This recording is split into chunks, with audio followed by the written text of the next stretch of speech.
I got a job at a shady company, and their rules terrify me absolutely. Hi there. I understand that you're feeling quite worried about your new job at a company that seems less than trustworthy. It's completely understandable to feel apprehensive when faced with rules that make you uneasy. To get a clearer picture of the situation, I'd like to ask a few questions so we can explore this together. What specific rules of the company are causing you fear? Could you share some details about these regulations? Did you do thorough research on the company before accepting the job? What was your research process like? Can you share any experiences or observations you've had at the company that have contributed to your feelings of unease? This information will help me better understand your situation and provide you with more tailored advice. In addition, I'd like to offer some general guidance. Trust your instincts. If something feels off, it probably is. Do your research. Look for information about the company online, read employee reviews, or seek advice from experienced individuals. Don't hesitate to ask questions. If you have any doubts about the company or its rules, don't be afraid to ask your manager or colleagues for clarification. Protect yourself. If you feel threatened or treated unfairly, take steps to protect yourself and contact the appropriate authorities if necessary. I once had an ordinary life, but a series of mistakes pushed me to the edge. My mother was gravely ill, and the hospital bills kept piling up. Debts consumed me, owed to loan sharks, creditors, even family. My sister called constantly, asking when I could send money. I couldn't bear the disappointment in her voice, the weight of expectations I failed to meet. I never applied to Ashen Industries. They came to me. A recruiter, clad in an expensive suit, slid the contract across the table. His voice was cold, calculated, yet utterly persuasive. The sum was staggering, enough to erase my debts, enough to start over. I signed without reading. I just wanted it all to end. Don't forget to like this video and subscribe to the channel. Turn on the notification bell so you never miss a new upload. Your support means a lot. Thank you. If you want a more enthusiastic version, if you enjoyed this video, smash that like button, subscribe and hit the bell icon to stay updated with our latest content. Leave a comment below. I'd love to hear from you. Let me know if you want something different. The archives of Ashen Industries were a labyrinth of cold metal and monotony. Long, sterile hallways stretched endlessly, lined with towering shelves filled with documents, data drives, and artifacts locked away from prying eyes. The air was thick with the scent of dust and machine oil, the kind that clung to your clothes and seeped into your lungs. The overhead fluorescent lights flickered intermittently, casting shifting shadows that seemed to crawl across the walls. It was a quiet night, but not the peaceful kind, more like the silence before a storm, the kind that made your skin prickle with unease. I had been working here for weeks, yet I never quite grew used to the feeling that the building was breathing. I didn't choose this job. Ashen Blade found me when I was at my lowest, drowning in debt, suffocated by responsibility. They offered a way out, and I took it without hesitation, without reading the fine print. Since then, my days had become a blur of routine, cataloging shipments, verifying inventory, ensuring nothing went missing in the endless corridors of classified information. Until that night. I was finishing my final rounds when I noticed it, a thin, dark streak trailing across the smooth concrete floor. Blood. Dried, flaking at the edges, leading deeper into the facility. My pulse quickened as my gaze followed the trail. Just a few feet away, something else caught my eye. A single shoe. It was pristine, spotless, too clean, considering the dust and grime that coated most surfaces here. There was no sign of its owner. No disturbance in the dust, no footprints leading away, just the shoe, sitting there as if someone had carefully placed it down and walked away barefoot. My breath felt heavy in my chest. Then, a sound. Faint, rhythmic, like a heartbeat. A soft, steady thud that seemed to pulse through the walls. I stood frozen, ears straining. It wasn't mechanical, not the hum of ventilation systems or the distant clatter of machinery. It was something else, something alive. The air shifted, thickening as if the very atmosphere was pressing in on me. A static charge crackled along my skin, raising the hairs on my arms. My fingers twitched, instinctively reaching for the radio clipped to my belt. But I hesitated. I had seen strange things in my time working here, things I learned not to question. The less you asked, the longer you survived. And yet, this felt different, more immediate, more wrong. I swallowed hard, forcing out a whisper. It's just my imagination. But even I didn't believe it. The heartbeat-like sound grew louder, not deafening, but insistent, like something was trying to call me. My legs felt heavy, but my body moved on its own, following the blood trail deeper into the corridor. The deeper I went, the colder the air became, almost biting against my skin.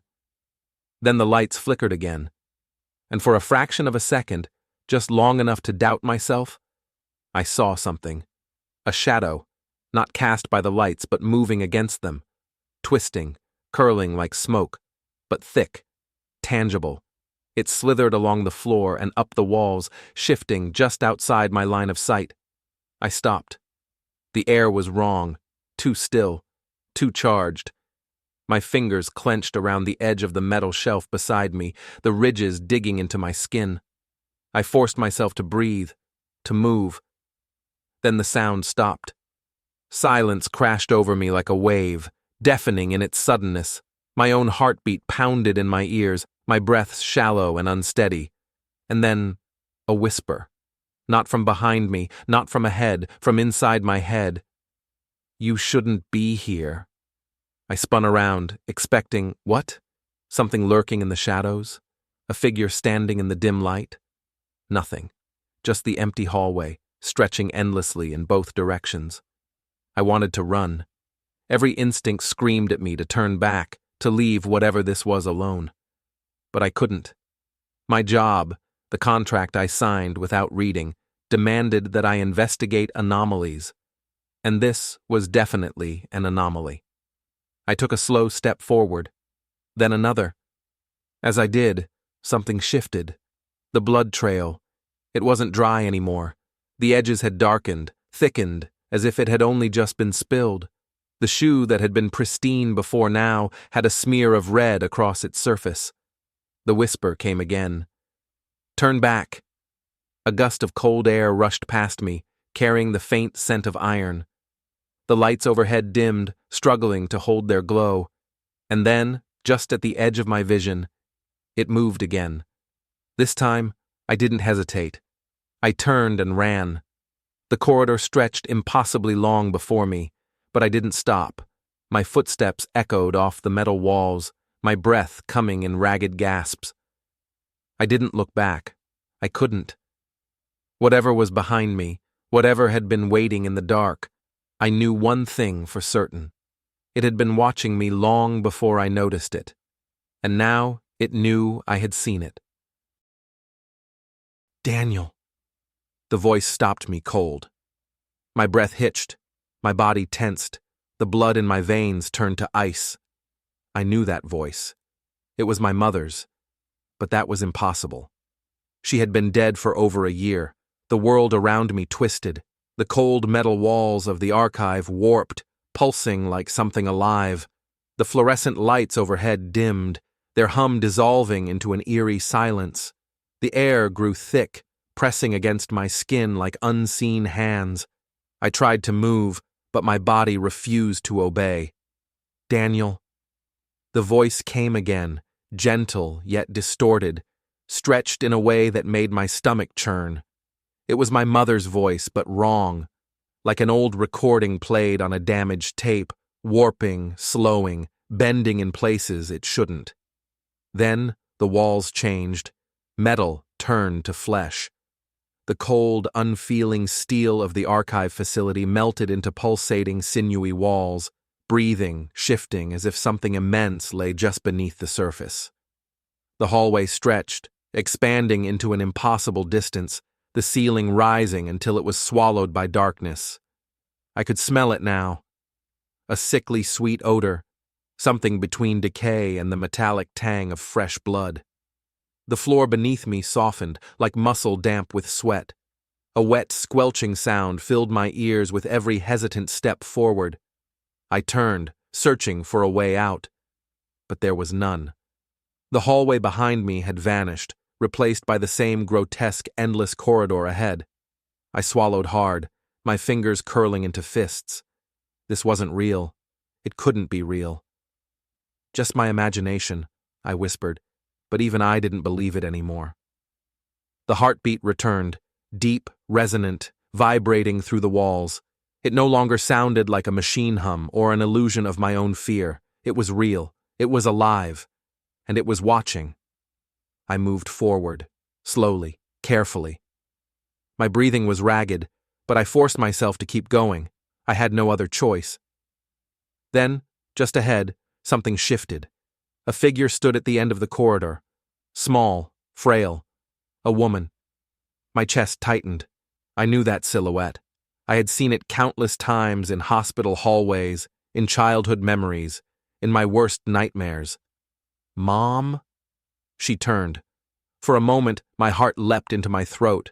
Her features were just as I remembered, soft, kind, the gentle face that had comforted me as a child. She smiled. But then I saw her eyes.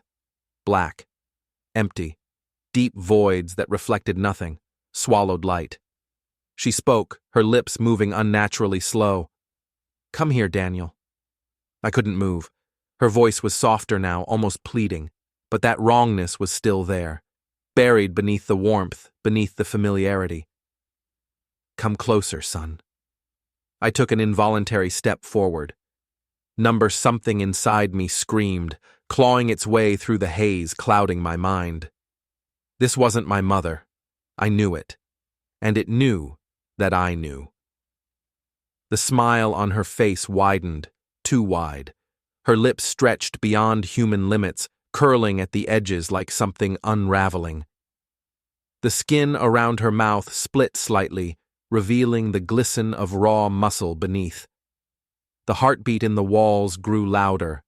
The lights above flickered violently. The walls trembled, flesh rippling as if something massive stirred beneath the surface. "Daniel." The voice distorted further, shifting, overlapping. My mother's tone mixed with something else, deeper, hungrier. I stepped back. Her expression twitched. And then she moved. Not walked. Not lunged. Shifted. One moment she was there. The next, she was closer. Too close. The air around her rippled, like the space itself had warped to bring her forward. My breath caught in my throat. My legs finally obeyed.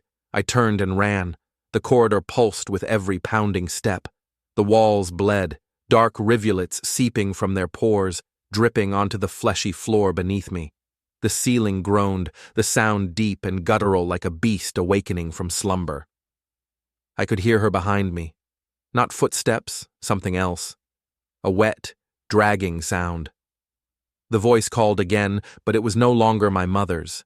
It was deeper now, monstrous, layered with something inhuman. "Don't run, Daniel." I pushed forward, lungs burning, legs screaming in protest. The corridor twisted ahead, shifting and reforming as if it had no fixed shape. Then the air changed. A familiar scent, sterile, metallic, and then light, real, bright, artificial. The metal walls of the facility snapped back into existence. I burst forward, stumbling into the cold, lifeless reality of the archive hallway. My knees hit the floor hard, my hands slamming onto the concrete. The walls were metal again. The lights flickered but remained steady. The air was thin, crisp. I turned. The corridor behind me was normal. No flesh, no darkness, no mother. But something was wrong. The shoe was still there. Only now there were two. A matching pair, and fresh blood pooling beneath them. I heard a whisper, impossibly close. "See you soon, Daniel." The lights flickered, and I knew this wasn't over. The room ahead pulsed with an eerie green glow. It wasn't a normal kind of light. It felt alive, vibrating in the air like it had weight, like it was pressing against my skin. It illuminated the space in a way that made the shadows feel deeper, more present, as if they weren't just the absence of light, but something else entirely. And standing in the center of it was her. Small, still, familiar. My mother. Or at least something wearing her shape. I couldn't move. My breath hitched in my throat as she turned to face me, not naturally, not like a human should. Her body twisted slightly too far before her head followed, like a marionette being dragged by unseen strings. The movement was jagged, unnatural, as if something inside her skin was struggling to fit. Her face, God! Her face was almost exactly as I remembered. The soft lines, the gentle features. But something was wrong. Her eyes were too wide. The whites stretched, swallowing more space than they should. And her mouth. At first, it seemed like she was smiling, just a simple, warm smile. But then it kept going. The corners of her lips pulled back, stretching far beyond the limits of human anatomy, revealing too many teeth, gums blackened with some oily, shifting substance. The skin at the edges of her mouth cracked, but no blood came out, just more of that darkness, spreading like ink in water. Then she spoke. "You shouldn't be here, Daniel." The voice was hers, almost. But there was something beneath it, an echo, a distortion, like a second voice lurking just beneath the surface. I stepped back instinctively, my entire body screaming for me to run, to get as far away from whatever this was as possible. But I was trapped in place, rooted to the floor by some invisible force. The darkness from her eyes spilled outward, slow at first, like thick smoke curling into the air. But then it moved, crawling along the floor, slithering toward me as if it had a will of its own. My breathing grew shallow. The room began to shift. The walls pulsed, the metal warping as if it was no longer solid. The green light flickered, dimming and brightening in irregular pulses, like a failing heartbeat. The space around me stretched and contracted, folding in on itself in ways that didn't make sense. I felt watched. Not just by her, but by something behind her. Something that I couldn't see but could feel, pressing against the edges of reality like a thing too large to fit into this world. I had to get out. I forced my legs to move, inching backward, one slow step at a time. My heartbeat pounded in my ears, matching the erratic rhythm of the flickering light. The air thickened, heavy with a scent I couldn't describe, something like burning plastic mixed with rot. She tilted her head. The motion was wrong, as if the bones inside her neck weren't working properly. The stretched smile never wavered, even as her body twitched with unnatural spasms. "Why are you running, Daniel?" The second voice was louder now, overlapping hers. It wasn't human. It wasn't anything. I swallowed the bile rising in my throat. I know you're not real," I forced out, my voice barely above a whisper. She twitched. The darkness at her feet surged forward, reaching for me like tendrils of living shadow. My instincts screamed, and this time, I obeyed. I turned and ran. The corridor behind me was shifting again, the walls bending inward, the green light casting grotesque shadows that moved on their own. My footsteps pounded against the metal floor, echoing into the endless void stretching before me. I didn't look back. I couldn't. But I could hear her, not footsteps. Something else, a wet, dragging noise like flesh peeling away from bone, and breathing, deep, hollow, like a lung that wasn't meant to function, sucking in air that it didn't need. The hallway twisted. Doors that hadn't been there before appeared and vanished. The walls pulsed, contracting, expanding, as if the building itself was alive. My vision blurred at the edges, distorting, breaking apart in a way that made me feel like I was slipping between realities. I turned a corner, too sharp, nearly losing my balance. My shoulder slammed into the cold metal of a doorframe, and then silence. The hallway ahead was normal. Bright, fluorescent lights, cold steel walls, the archives. I staggered forward, lungs burning, my body trembling violently. I looked back. Nothing. The green glow was gone. The pulsating shadows, the twisting walls, gone. For a moment I allowed myself to believe it was over, that maybe, just maybe, it had all been some hallucination, a side effect of exhaustion, stress, something rational, something explainable. Then I saw it, the floor, right where the green light had faded, 2 footprints, not shoe prints, bare feet, small, frail, and slowly sinking into a pool of black tar-like liquid. The whisper came again, impossibly close. "You shouldn't be here, Daniel." The lights flickered, and the world shifted once more. I fell, or rather, I was pulled. The moment the whisper slithered through the air, the world beneath me collapsed. The floor wasn't solid anymore. It rippled, cracked, and then opened, like a gaping mouth swallowing me whole. Cold, oily blackness surged up, wrapping around my limbs, dragging me down into an abyss that had no bottom. I screamed. The sound barely escaped my throat before being smothered by the darkness. It wasn't just an absence of light. It was something else, something thick, something alive.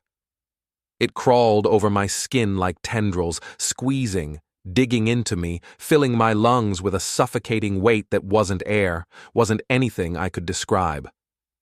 Then the voices began. "You abandoned her." A whisper. "You didn't try hard enough." Another. "You let her die." I thrashed against the void, against the suffocating weight pressing down on me, but the more I fought, the tighter it held me. Hands, too many hands, formed from the darkness, gripping my arms, my legs, my throat. Cold fingers curled around my wrists, my ankles, inside my chest, like they were reaching for my heart. I couldn't breathe. The voices weren't coming from outside anymore. They were inside my head. They overlapped, layers upon layers of guilt and grief, morphing into something unbearable, something that gnawed at my thoughts, my memories, my very sense of self. They weren't just words. They were truths, whispered by the thing that knew me. I clenched my teeth, forcing a breath through the suffocating pressure. Number. This wasn't real. It couldn't be real. But then, the darkness cracked, not like shattering glass, not like breaking stone. It tore. Reality itself splintered, a jagged rift splitting open in the endless void. A sickly green light surged from within, so bright and unnatural that it didn't just illuminate the darkness. It consumed it. The moment it touched me, the pressure around my body lessened. I gasped for air, coughing as I tumbled forward, out of the grasp of whatever had been holding me. And then, I saw them. Beyond the rift, in the blinding green abyss, were things, creatures that had no business existing. Shadows, twisting into grotesque forms. Limbs, too many of them, shifting, writhing, never staying in one shape.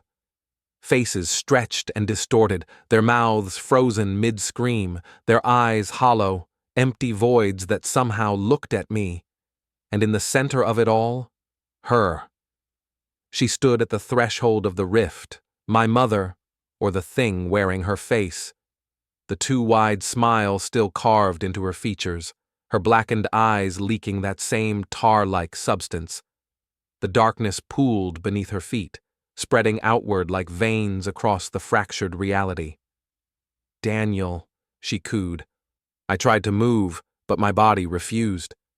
The air was thick with something unnatural, something that pressed into my lungs, filled my veins with ice. "Why do you keep running?" She stepped forward, and behind her, the creatures moved, not walked, not crawled. They shifted, bending through space in ways that shouldn't be possible. Their limbs stretched and retracted in flickering blurs, their forms distorting like unfinished sketches of something too horrifying to be completed. "You belong here." The green light pulsed. The space around me broke again, fractures spiderwebbing outward, each crack revealing more of that endless, chaotic abyss. I felt it pulling me in. The rift. A place outside of time, outside of reality itself. No way out. No escape. I reached for something, anything, but there was nothing solid left to hold on to. The walls, the floor, even my own body felt less real, like I was unraveling piece by piece. "Just let go, Daniel." My mother's voice was so gentle now, so soothing. But I knew. That wasn't her. She was gone, buried, and whatever this thing was, whatever was wearing her skin, it wanted me to break, to surrender. I forced my lips to move, my throat raw from the suffocating grip of the abyss. "You're not her." The thing wearing her face froze. The whispering voices faltered, like a radio signal suddenly disrupted.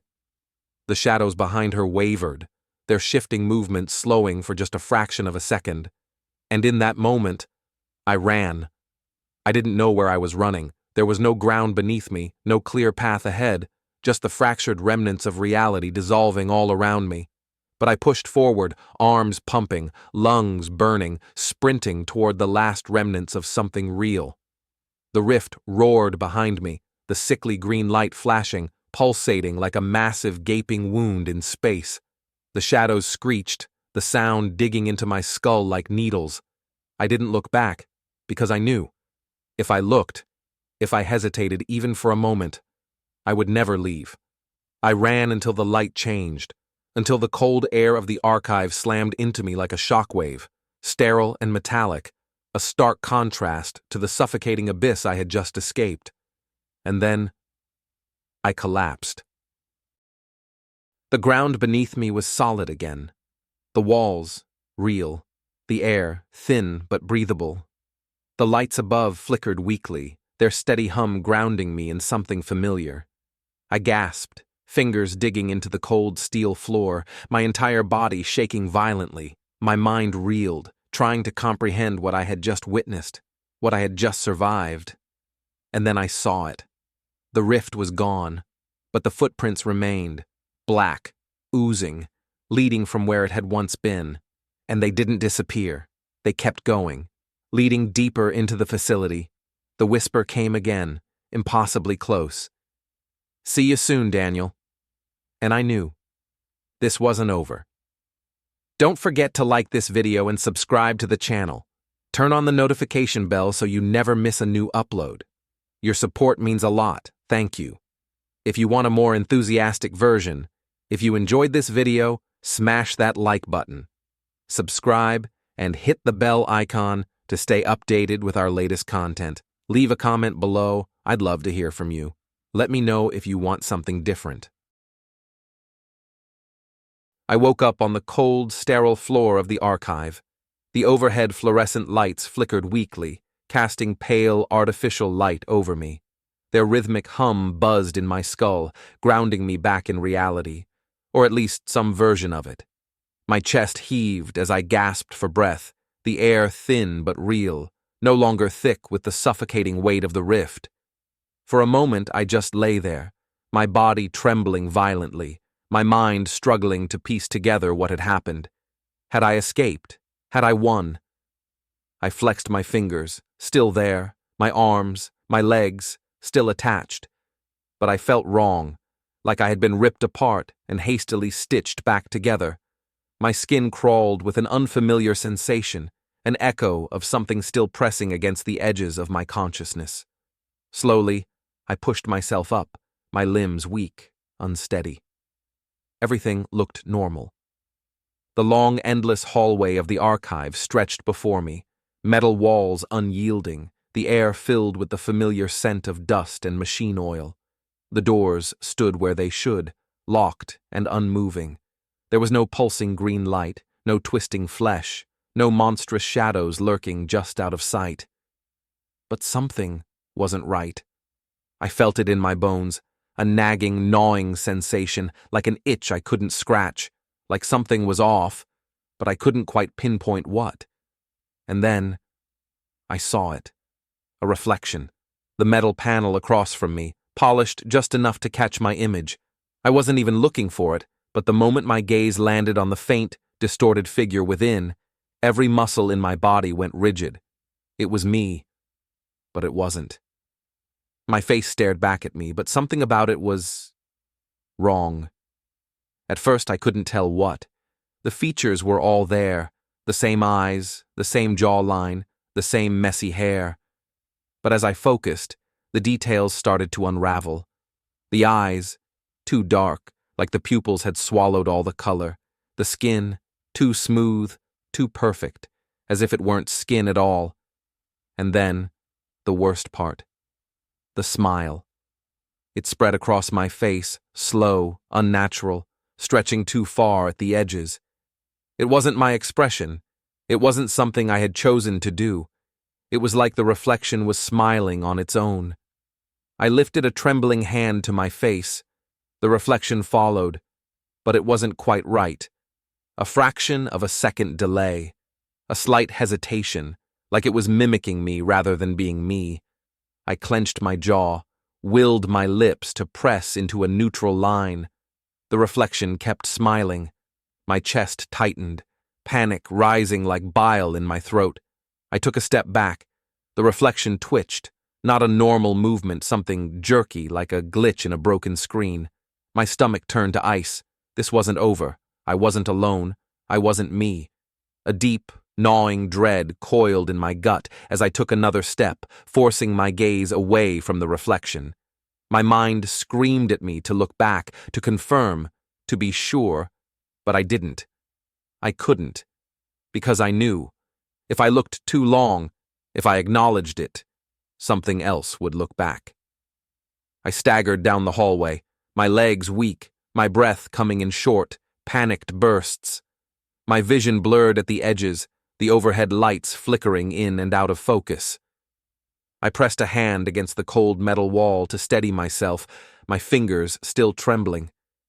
I had to get out. Had to get out. I reached for my radio, fumbling with the device clipped to my belt. My fingers barely worked, stiff and sluggish, like they weren't mine anymore. Finally, I pressed the button. Static. Nothing but a hollow, empty hum. I tried again. No response. My pulse pounded against my skull, my body screaming at me to run, to get as far away from here as possible. I pushed forward, forcing my legs to move despite the way the floor seemed to shift beneath me, despite the way the air felt too thick, too wrong. Then, a whisper. Daniel. Right behind me. I froze. My entire body locked up, every nerve igniting with a primal, instinctive terror. I didn't turn around. I couldn't. But I could feel it. Close. Too close. Breathing against my ear. The air turned ice cold, the fluorescent lights overhead flickering violently, casting twisted, jagged shadows against the walls. My own shadow. Number not mine. It was wrong. Too tall. Too thin. Its limbs stretched at unnatural angles, its head tilted in a way that no human head should ever tilt. And it was smiling. A sickening, curling grin, wide and empty, stretching too far, too far. I squeezed my eyes shut. It's not real, it's not real, it's not real. I forced myself to move, lunging forward, practically throwing myself down the hallway. My feet pounded against the metal floor, the echo of my own footsteps chasing me like a predator. The lights overhead flickered faster now, casting the corridor in stuttering bursts of darkness and green-tinted light. The door. The exit. I saw it ahead, solid, real, the only thing that seemed to belong in this place. I reached for it, my fingers outstretched, my heart slamming against my ribs. Just a few more steps. Then, a hand, cold, too many fingers. It wrapped around my wrist, pulling me back. I screamed, the world fractured. The fluorescent lights exploded overhead, shards of glass raining down around me. The floor buckled, rippling like liquid. The walls twisted, warping into something alive, something breathing, and the whisper came again, closer now, inside me, beneath my skin. Daniel, you brought this with you. My body convulsed, my vision blurred. And then, silence. The lights returned. The floor was solid. The walls were still metal. I was standing at the exit, alone. My breath came in sharp, ragged gasps. My body shook violently, my mind still caught in the horror of what had just happened. I looked down at my wrist, at the place where the cold fingers had grabbed me. There were marks, deep, blackened bruises in the shape of something that wasn't human. My stomach twisted. I reached for the door, forcing my trembling fingers to wrap around the handle. Before I turned it, I saw my reflection again. The metal panel beside the door showed my face, my eyes wide, my skin pale, my breath shallow, and my mouth still smiling. I wasn't controlling it. The smile widened, and the whisper came one last time.